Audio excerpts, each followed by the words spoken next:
বন্ধু শব্দটি সম্বন্ধে আমরা সকলেই পরিচিত। বন্ধু শব্দটা খুবই সুন্দর শব্দ, কিন্তু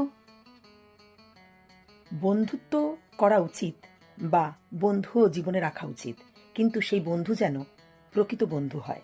জীবনে অল্প সংখ্যক বন্ধু বানান, বা এমন বন্ধু বানান যারা আপনার সুখের দিনও আপনার সাথ দেবে, আবার দুঃখের দিনেও আপনার সাথ দেবে। এমন বন্ধু বানাবেন না যারা আপনার সামনে ভালো থাকে আর যে আপনার পিছনে আপনারই সমালোচনা করছে। একজন ভালো প্রকৃত বন্ধুর সাহায্য নিয়ে আপনারা জীবনে অনেক দূর এগিয়ে যেতে পারবেন, মনের দিক দিয়ে ভালো থাকতে পারবেন। কিন্তু একজন বন্ধুর বেশি শত্রুর মতন মানুষ যদি আপনারা আপনাদের জীবনে রেখে দেন, তাহলে সেটা আপনাদের জীবনের ক্ষেত্রে অনেক বড় বিপদের সম্মুখীন হওয়ার সম্ভাবনা আছে। তাই বন্ধু বানান অল্প সংখ্যক, কিন্তু তারা যেন জেনুইন হয়, এতে আপনাদেরই ভালো হবে।